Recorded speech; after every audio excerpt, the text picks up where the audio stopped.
Assalamualaikum warahmatullahi wabarakatuh.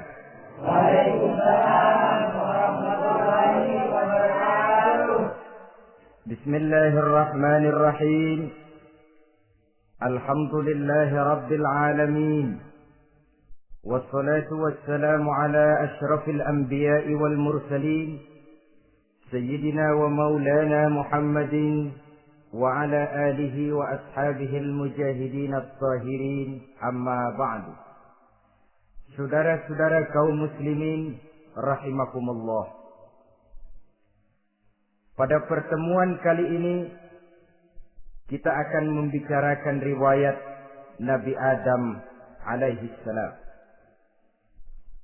Nabi Adam diciptakan oleh Allah dari tanah dan merupakan manusia pertama serta bapa dari seluruh umat manusia. Pada saat Allah hendak menciptakan Nabi Adam, Allah berkata kepada malaikat, "Inni ja'ilun fil ardi khalifah."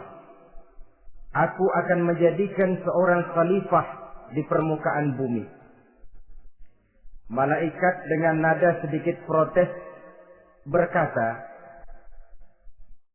"Ataj'alu fiha may yufsidu fiha wa yasfiku ad-dima wa nahnu nusabbihu bihamdik wa nuqaddisu lak." Tuhan, apa perlunya engkau ciptakan seorang khalifah di permukaan bumi? Kelak kalau mereka berkembang biak, kerjanya hanya akan melakukan kerusakan, menumpahkan darah, saling bermusuhan satu sama lain. Sedangkan kami, kata malaikat, sudah cukup bertasbih memuji kebesaranmu. Allah kemudian menjawab, "Inni a'lamu ma la ta'lamun." Aku lebih tahu tentang apa yang kalian semua tidak mengetahuinya. Setelah diciptakan Nabi Adam daripada tanah, ditiupkan roh, maka Allah kemudian mengajarkan kepada Nabi Adam berbagai macam ilmu pengetahuan. Wa 'allama Adam al-asma'a kullaha. Kemudian Allah mengajarkan Nabi Adam nama-nama segala sesuatu. Nama merupakan simbol daripada ilmu pengetahuan. Nabi Adam akan dijadikan khalifah di permukaan bumi. Maka dibekali oleh Allah Subhanahu wa taala al-asma'a kullaha, nama-nama segala sesuatu. Yang dimaksud di sini ialah al-ulumal katsirah, ilmu pengetahuan yang banyak. Malaikat pada mulanya protes. Kami kan sudah cukup bertasbih Tuhan. Kami kan sudah cukup memujimu. Untuk apa lagi membuat manusia sebagai khalifah di permukaan bumi? Seolah-olah malaikat tidak setuju. Allah yang maha tahu rahasia segala sesuatu memberikan vonis, aku lebih tahu tentang apa yang kalian semua tidak tahu. Oleh karena Nabi Adam dipersiapkan untuk menjadi seorang khalifah di permukaan bumi, maka dibekali oleh Allah dengan ilmu pengetahuan. Begitu Nabi Adam dan begitu kita. Karena bukan cuma Nabi Adam, kita pun oleh Allah dijadikan sebagai khalifah-khalifah di permukaan bumi ini. Yang nilai kekhalifahan kita bergantung kepada kondisi kita masing-masing. Ada orang yang menjadi khalifah level internasional, menjadi pemimpin dunia Islam. Ada orang menjadi khalifah level nasional saja. Ada khalifah tingkat kota saja. Ada khalifah tingkat kecamatan. Ada khalifah tingkat RW, RT. Sekurang-kurangnya khalifah untuk tingkat rumah tangga masing-masing. Tanpa membekali diri dengan ilmu pengetahuan, jangan berharap kita akan bisa melaksanakan tugas sebagai khalifah di permukaan bumi ini. Apapun saja, Nabi mengajarkan, man arada dunya fa'alaihi bil ilmi, wa man arada al-akhirata fa'alaihi bil ilmi, wa man aradahuma fa'alaihi bil ilmi. Siapa yang menginginkan dunia harus dengan ilmu. Yang menginginkan akhirat juga harus dengan ilmu. Yang menginginkan dunia akhirat juga harus dengan ilmunya. Tanpa dasar ilmu, maka manusia tidak akan bisa menjalankan tugas kekhalifahan. Setelah diajarkan Adam nama segala sesuatu, dikonfrontir, dihadapkan dengan malaikat. Hei malaikat, kalau tadi kamu bilang buat apa perlunya menciptakan khalifah? Nih bentuknya. Adam. Sekarang hei malaikat, coba kamu sebutkan nama segala sesuatu ini yang ada di sini ini.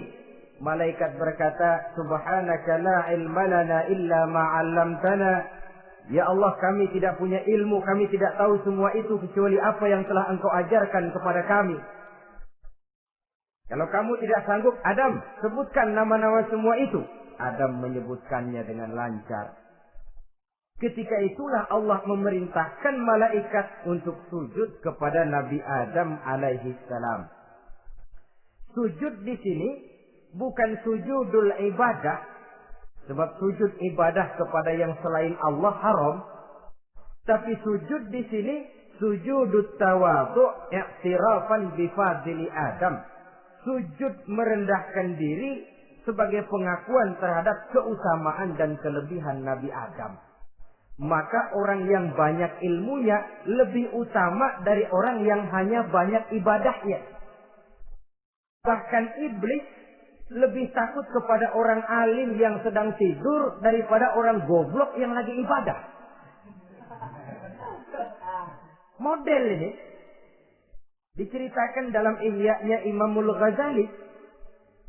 Iblis masuk ke masjid mau menggoda orang lagi sholat. Sudah masuk di pojok masjid, dia lihat orang lagi tidur. Ngacir iblis keluar, cepat benar.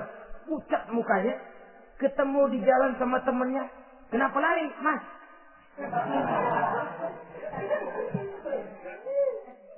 Kata temannya, saya mau goda orang sholat. Lalu tiba-tiba di pojok masjid saya lihat ada orang lagi tidur. Saya takut betul sama itu orang. Lari saya keluar. Loh, sama yang sembahyang sampean nggak takut, kok sama yang tidur takut bagaimana? Yang tidur itu orang alim. Yang lagi sembahyang itu orang goblok. Oh, godain orang goblok, saya colek juga dia lupa sembahyang. Tapi orang alim ini saya takut betul. Ya, kalau diukur dengan malaikat waktu itu Nabi Adam, ibadahnya lebih banyak malaikat, jelas. Sudah bertasbih, sudah bertahmid malaikat. Nabi Adam baru diciptakan. Tapi kenapa Allah perintah malaikat sujud kepada Adam? I'tirafan bi fadli Adam. Keutamaan Nabi Adam. Pantas untuk diserahi tugas sebagai khalifah mengatur kehidupan di muka bumi. Kalau malaikat yang jadi khalifah di dunia ini, nggak rame dunia. Coba, malaikat, material, harta nggak perlu. Seksual nggak perlu. Dunia ini hambar. Justru dunia ini menjadi ramai setelah manusia diberikan fungsi sebagai malaikat, sebagai khalifah oleh Allah Subhanahu wa taala. Saudara-saudara kaum muslimin rahimakumullah, setelah nyata kelebihan Nabi Adam, maka Allah perintahkan Nabi Adam tinggal di surga dengan segala kenikmatan yang ada di dalamnya. Tapi lantaran sendirian, kesepian Nabi Adam ini, Allah Maha tahu, maka diciptakannya pasangannya, yaitu Siti Hawa dari tulang rusuk yang sebelah kiri. Sehingga Nabi pernah pesan begini, Istausu bin nisa fa innahunna khuliqna min dhil'in. Hati-hati kamu ngadepi perempuan. Yang tolong dengar nih yang laki-laki, yang perempuan belaga budak aja dulu lah. Hati-hati kamu ngadepi perempuan. Fa innahunna khuliqna min dhil'in, karena perempuan diciptakan dari tulang rusuk sebelah kiri. Apa watak tulang rusuk? Tulang rusuk itu kan bengkok. Perempuan tuh begitu, didiemin aja bengkok terus, dikerasin patah.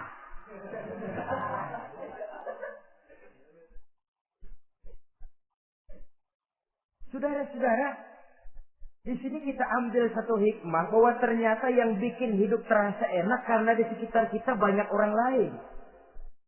Bodoh manusia kalau dia merasa bisa hidup sendirian. Tinggal di tengah kampung tapi gayanya gaya orang tidak mau kenal dan tidak mau tahu sama tetangga. Jangankan di dunia, di surga saja Nabi Adam karena sendiri, kesepian. Apa saudara mau tinggal di Jakarta? Apa saja di Jakarta, sudahlah milik saudara. Hotel Indonesia dikasih saudara, Hotel Borobudur punya saudara, Monas buntel mau pulang. Semanggi ambil, tapi di Jakarta saudara tinggal sendirian. Kira-kira enak nggak? Ternyata yang bikin hidup terasa nikmat karena di sekitar kita banyak orang lain. Begitulah Allah ciptakan Siti Hawa. Setelah diciptakan Siti Hawa, natur manusiawi. Nabi Adam mau main pegang aja. Kata Allah, hai Adam, jangan kau sentuh sebelum kau bayar maharnya. Maharnya apa ya Allah? Maharnya an tusalli ala Muhammadin sallallahu alaihi wasallam. Maharnya kau berselawat kepada Nabi Muhammad. Manusianya belum lagi diciptakan tapi namanya sudah ada. Nurnya sudah ada. Bahkan dijadikan mas kawin antara Adam dengan Hawa. Karena itu dalam Islam sebenarnya urusan kawin itu bukan yang sulit. Maka jangan dipersulit. Tapi juga jangan digampang-gampangin.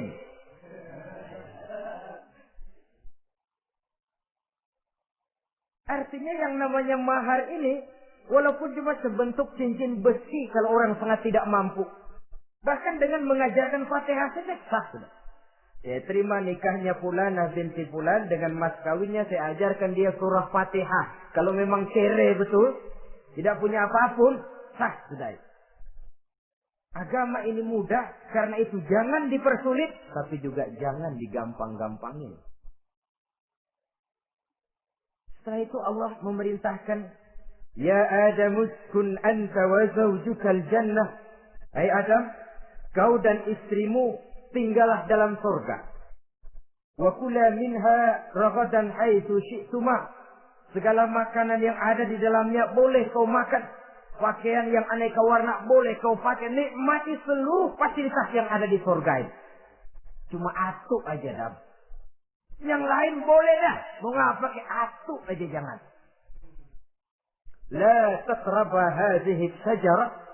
Jangan kamu dekati pohon khuldi itu. Dekat saja jangan. Apalagi sampai metik. Jangan Adam.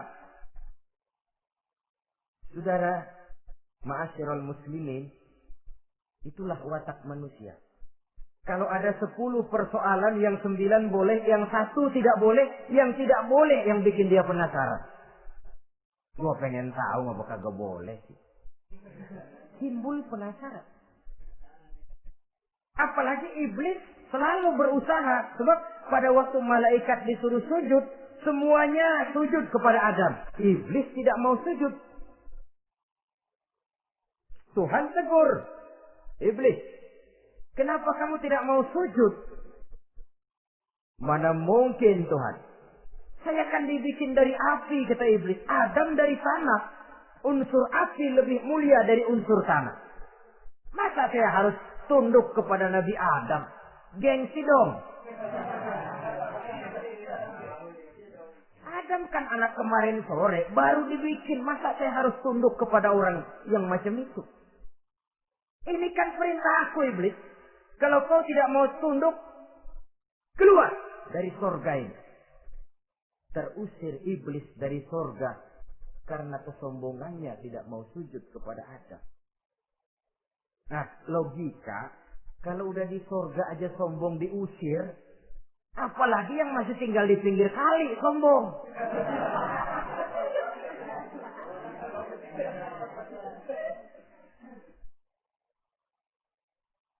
Tapi sejak peristiwa terusirnya itu, iblis bikin proklamasi. Apa proklamasi iblis? Rabbi fanzirni ila yaumi yub'atsun. Ya Allah, gara-gara Adam saya diusir dari surga. Saya minta kepadamu ya Allah, beri saya kesempatan sampai hari manusia dibangkitkan. Kata Tuhan, innaka minal munzarin. Oke, silakan. Mau apa iblis? Rabbi bima aghwaytani la uzayyinanna lahum fil ardi wa la ughwiyannahum ajma'in. Ya Tuhan, disebabkan engkau telah menyesatkan aku, akan aku hiasi mereka manusia dengan kejahatan yang ada di muka bumi ini, dan aku akan sesatkan mereka semua. Ini proklamasi iblis. Gara-gara Adam saya terusir dari surga, maka sejak saat ini Adam dan seluruh keturunannya musuh bebuyutan saya. Akan saya lakukan segala macam cara untuk menggelincirkan manusia agar mereka menjadi orang yang engkau murkai ya Allah. Kemudian Allah memberikan jawaban. Dialog ini saudara bisa lihat dalam surah Al-Hijr ayat 40, 41 sampai 44. Kata Allah apa? Inna ibadi laisa laka alaihim sultanin illa man ittaba'aka minal ghawin. Silahkan iblis. Yang lain barangkali bisa kau goda. Kecuali hamba-hambaku yang benar-benar hambaku, engkau tidak akan punya daya mempertipu mereka. Engkau tidak akan punya kemampuan menggelincirkan mereka. Kecuali kalau memang mereka sudah mau ikut pengaruhmu. Sepanjang mereka benar-benar menjadi hambaku, kata Allah, hamba Allah yang sebenarnya, mereka di luar kekuasaanmu, iblis. Tapi kalau mereka sudah turun menjadi hamba harta, hamba dunia, hamba pangkat, budak jabatan, mereka itu yang bisa kau gelincirkan. Selama mereka masih tetap sebagai hambaku, kata Allah, mereka di luar jangkauan kekuatan dan kekuasaanmu, iblis. Nah, sejak saat itu kan iblis selalu nyari jalan, nyari lantaran bagaimana Adam nih supaya dia tergelincir. Gara-gara dia saya diusir dari surga. Nguping terus iblis. Sampai akhirnya dia dapat berita tentang dilarangnya Nabi Adam mendekati pohon khuldi itu. Satu hari dengan muka sedih, iblis itu the best actor. Aktor ulung dia. Dengan roman muka sedih, dia datang kepada Nabi Adam dan Siti Hawa. Kata Nabi Adam, iblis, ente kok tampangnya demek amat sih?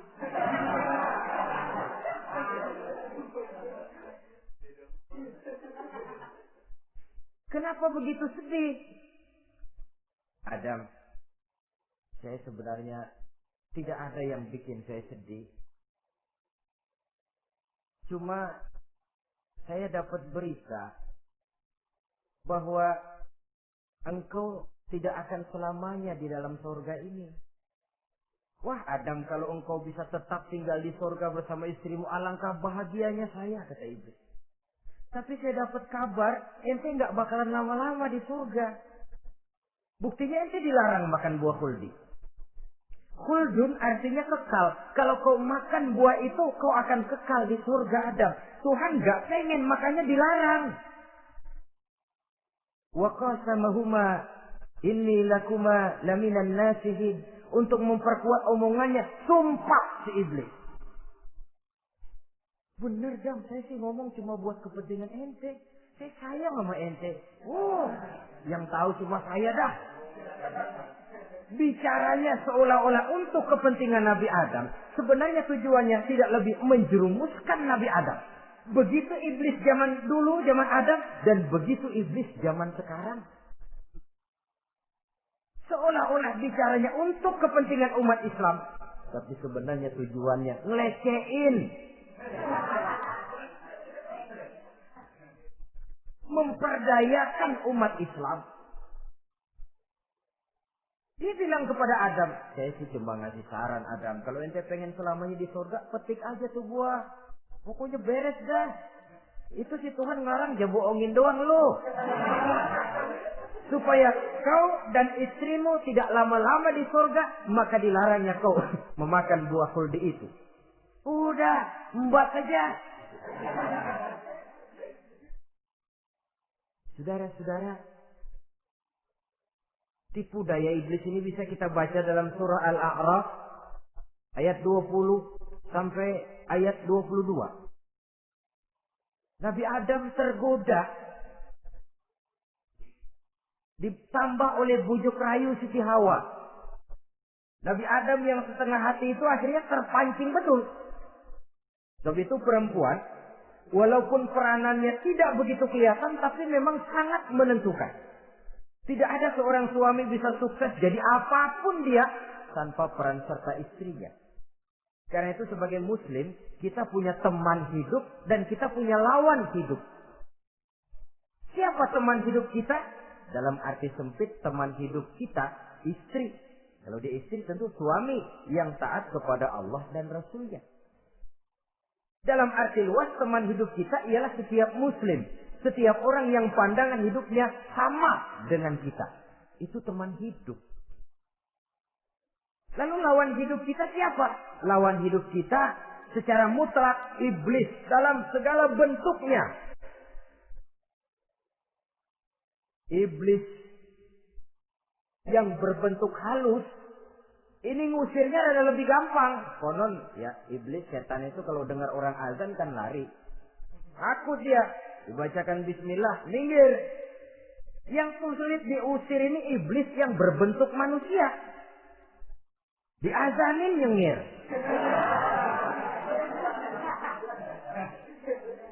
Gawat ini.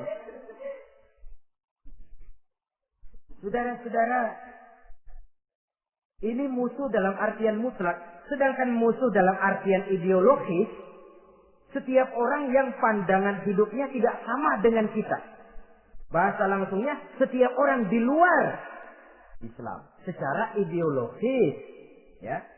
Adapun secara manusiawi, kita tetap toleransi, saling menghormati, setuju dalam perbedaan pendapat, kembali kepada prinsip lakum dinukum. Kewajiban saling menghormati sesama manusia, tapi secara ideologis tidak ada kompromi. Begitulah Nabi Adam tergoda. Dan begitulah iblis selalu menggoda keturunan-keturunan Nabi Adam. Sampai kepada kita sekarang ini. Tiap kali kita hendak melakukan berbagai kebaikan, iblis ini mulai bisik kasar, kusuk, kesek. Saudara tadi dari rumah mau berangkat niat dengerin ceramah macam ini. Apa dikira iblis enggak? Wah, gatal iblis. Kata iblis, alah jangan bertingkah lah dengerin ceramah. Ceramah mah urusan 70 ke atas. Ente masih muda. Berjuang kita. Jihad, bismillah. Tidak, saya mau dengar ceramah. Berangkat kita ke tempat ini. Sampai di sini apa dikira iblis diam? Enggak. Dia bisikin lagi. Iya. Lo hadir ke sono dah, cuma nyampe sono ngomong aja ngomong dah. Ustaz mah jangan didengerin, ngomong aja udah. Perang lagi jihad, saya nggak mau ngomong, mau dengerin betul-betul. Kata iblis, iya lo dengerin dah, jangan ngomong, cuman pulas.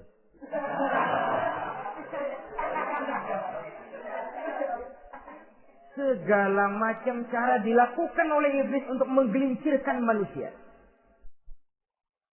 Ketika Nabi Adam mengambil buah khuldi itu, datanglah murka Allah.